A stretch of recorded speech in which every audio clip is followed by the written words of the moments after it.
तो भैया जैसा कि कल सचिन भैया लाइव आए थे, उन्होंने लाइव में बताया कि वो डॉक्टर से मिलने आए चंडीगढ़ मोहाली।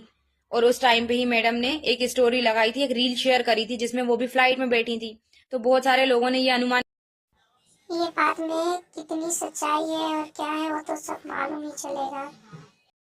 तो इन दोनों का कनेक्शन वहां से बहुत से लोगों ने जोड़ दिया। तो मैं आपको बता दूं, जो नेहा मैडम की रील है वो आज से 6 महीने पुरानी है, 5 मई की रील है, जिसमें वो बेंगलोर गई थी आदिवासी हेयर ऑयल का प्रमोशन करने के लिए। तो भाई अब ये समझ नहीं आ रहा कि ये लोग ऐसा क्यों कर रहे हैं। यहाँ से ये अकेले निकल गए, वहां से उनका रील लगाना ताकि मनीषा जो है और ज्यादा हर्ट हो जाए, मनीषा खुद इनको छोड़ के चली जाए। इससे तो साफ साफ यही समझ में आ रहा है ना, क्योंकि इस तरह की हरकत इंसान क्यों करेगा, वो भी गलती में होने के बावजूद भी। तो कहीं ना कहीं मनीषा को ये सारी चीजें इफेक्ट कर रही हैं, मनीषा हर्ट हो रही हैं और उनको कुछ समझ में नहीं आ रहा। इसलिए उन्होंने कल एक व्लॉग डाला था जिसमें वो कह रही थी या तो मैं अपने मायके चली जाऊं या तो फिर पढ़ाई के लिए वो दिल्ली चली जाए, क्योंकि क्या है भैया जी जो है वो सुधरने वाले तो है नहीं है, और जो सामने वाली पार्टी है वो भी इस चीज का भरपूर फायदा उठा रही है और बढ़िया रील लगा रही है ताकि जो है मनीषा और ज्यादा कंफ्यूज हो। और तो और सचिन कल लाइव आए थे, लाइव में आकर उन्होंने बताया कि वो जिस डॉक्टर से मिलने गए थे वो डॉक्टर फीमेल थी और उनकी एज 12 से 15 साल सचिन से बड़ी थी। तो भैया जी एक बात बताइए, आपसे किसी ने पूछा था कि आप जिस डॉक्टर को दिखाने गए थे वो मेल थी या फीमेल थी या उनकी एज क्या थी, जो आपने एक ऐसा एज का नंबर बताया जो बेटू से मिलता जुलता हो, मतलब कि उनकी एज से मिलता जुलता हो। क्योंकि इसके पहले जब आप अर्कन हॉस्पिटल गए थे हैदराबाद, तब आपने नहीं बताया था कि आपका ट्रीटमेंट मेल डॉक्टर ने किया है या फीमेल डॉक्टर ने किया है या आपसे उनकी।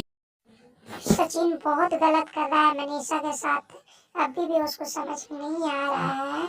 ये खत्म ही ना हो, सारी के सारी चीजें जो हैं वो डाउटफुल बनी रहे। आपके साइड से तो ऐसा ही लग रहा है क्योंकि आप कोई भी चीज जो है क्लियर नहीं कर रहे हैं। और तो और भाई साहब क्या कह रहे हैं कि कुछ समय तक व्लॉग्स में मनीषा और वो साथ में नजर नहीं आएंगे।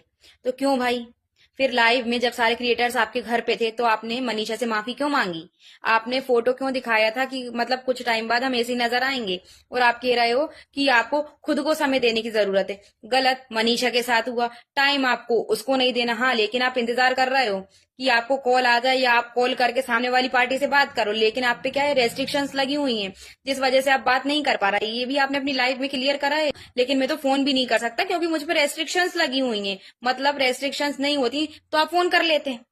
मतलब कि भाई जो है नहीं है, जिसकी वजह से इतना रायता फैल गया, तुम अभी भी उसको भूलने को तैयार नहीं हो।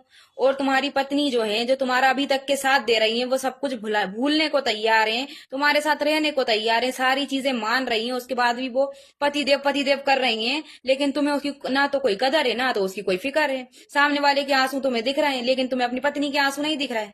तो अगर इस पे कोई रिएक्शन वाला ये कह देना कि मनीषा को तुम्हें छोड़ के चले जाना चाहिए, तो इस बात पे तुम बुरा मत मानना कि कोई रिएक्शन वाला होता कौन है ऐसा बोलने वाला, ऐसा क्यों बोल रहा है ऐसा या वैसा, ठीक है, क्योंकि तुम हरकतें ही ऐसी कर रहे हो। और तो और भैया जी ये भी बोल रहे हैं कि अगर मैं मूवी देख रहा हूं उसके साथ या नई भी देख रहा हूं और देख भी रहा हूं तो आप लोगों को क्या जलन है। तो भैया आप लोग ही बताओ, इतना सब होने के बाद भी जो इंसान लाइव में आकर ऐसी बातें कर रहा है, जो कि उसकी लाइव उसकी फैमिली भी देखती है, उसकी पत्नी भी देखती है, तो सोचो क्या बीतती होगी उसकी पत्नी के दिल पर कि ये कैसी बातें कर रहा है इतना सब होने के बाद भी। आप लोग खुद सोचो, एक पत्नी उसके पास है लेकिन वो पास होते हुए भी पास नहीं है, लेकिन जो पास नहीं है वो दूर होते हुए भी पास है। अपनी पत्नी के लिए एक शब्द नहीं निकल रहा है इनके मुंह से। कोई पूछ रहा है तो हाँ वहां है, बात कर रही है, दूसरे कमरे में है, उसके लिए इनके मुंह से कुछ नहीं निकल रहा, लेकिन जो नहीं है ना, अभी भी इनके दिल में वही है।